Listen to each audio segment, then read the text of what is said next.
Amores, deixa eu falar uma coisinha para escritores de ficção que, nossa, eu leio 1000 originais de ficção e tem uma coisinha que eu encontro muito, então gostaria de comentar aqui com vocês, que é o oposto da curva de tensão. Eu tenho um vídeo aí que eu falo de curva de tensão, tem bastante gente na internet que fala de curva de tensão. O Assis Brasil fala de curva de tensão no livro dele, em que ele ensina sobre ficção. Curva de tensão é isso, é a curva de problemas que acomete o protagonista ou os protagonistas, problemas esses que podem ser de ordem física, social, psicológica, existencial, cataclísmica, tudo, ou tudo junto, né, misturado. Então, de modo geral, nós, seres humanos, gostamos de histórias em que as coisas vão ficando complicadas, né, Sidney? Vai pegando. Isso. O princípio da coisa é isso, o bicho vai pegando e pegando mais um pouco. A gente gosta disso. Seres humanos se interessam por histórias em que o personagem, de alguma forma, se vê diante de um conflito, de uma encrenca, e que ela se aprofunda.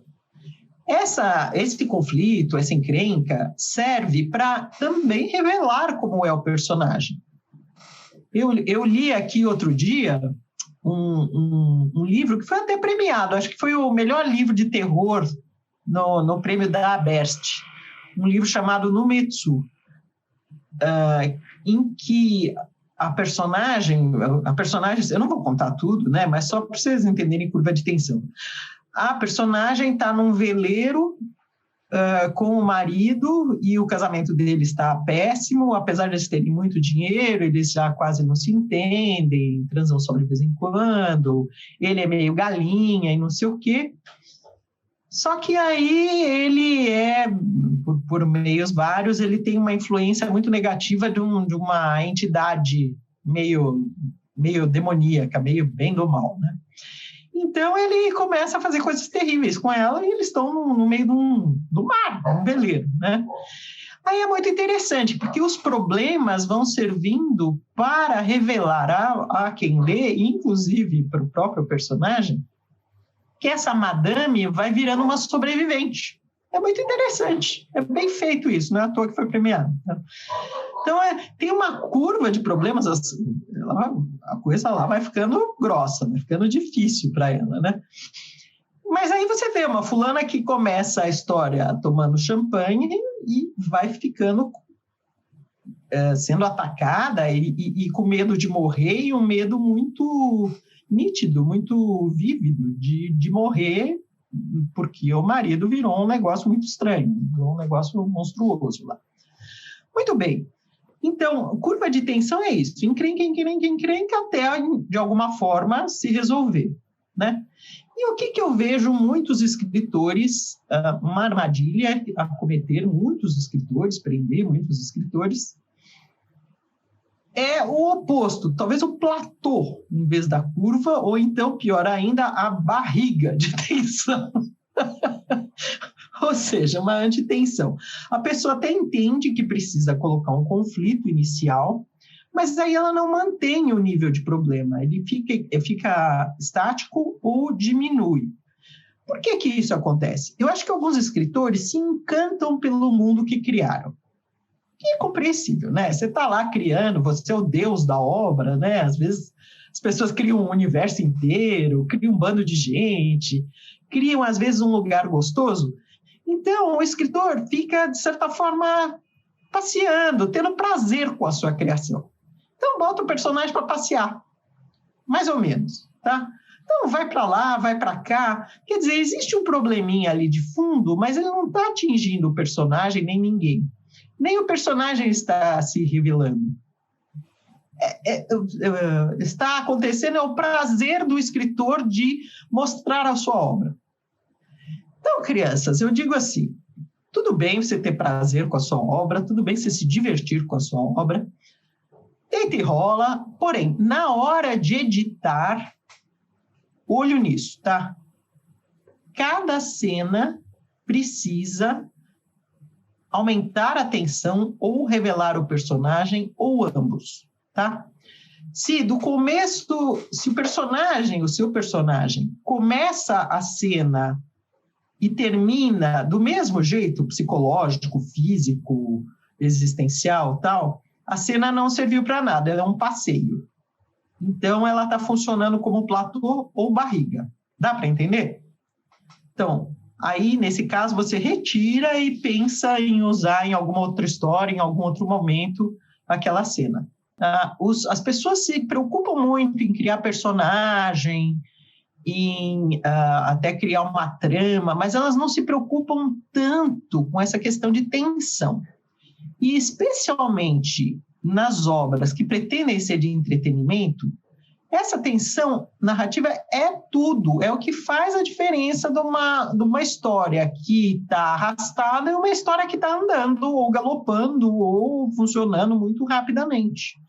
É isso, na verdade, não é uma quantidade de coisas que acontecem, mas sim uma quantidade de coisas cada vez mais problemáticas, é o crescendo, tá? Porque muitos autores fazem as coisas acontecerem, mas é só um vai e vem, que não faz diferença.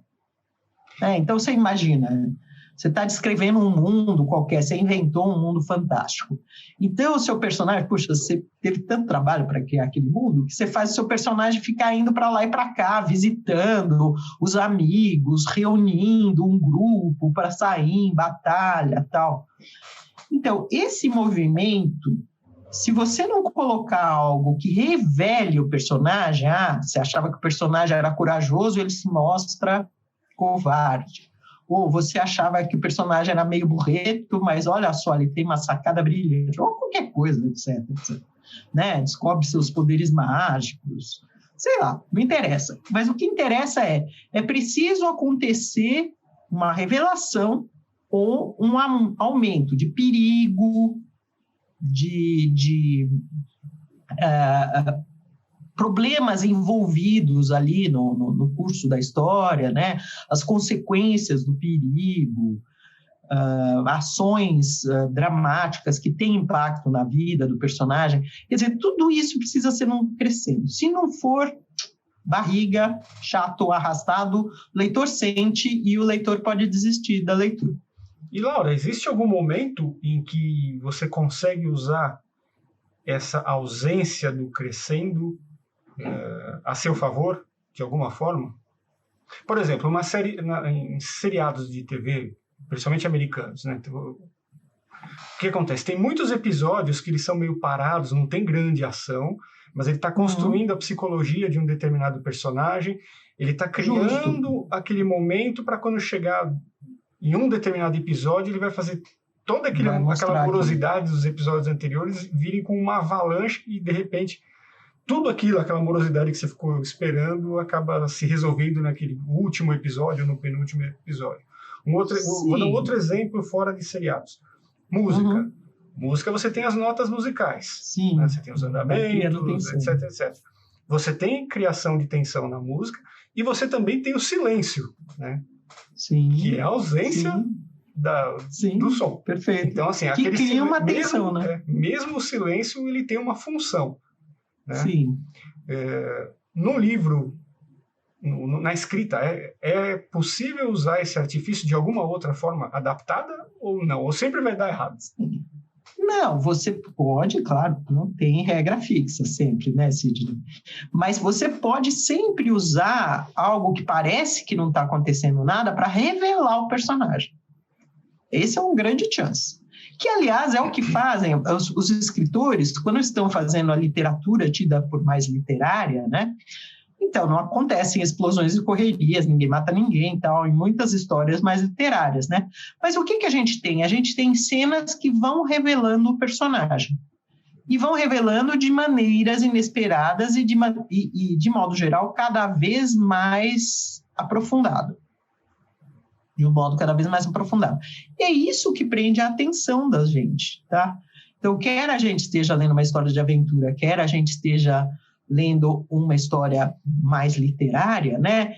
A gente está lendo aquilo para ser conduzido para algo que parece que vai aumentando. Então, Sidney, mesmo que não tenha uma ação frenética, tem uma revelação. Mantém-se pelo menos uma curva de revelação, que vai se mostrar importante, aliás, você disse bem, né? Vai se mostrar importante em algum momento.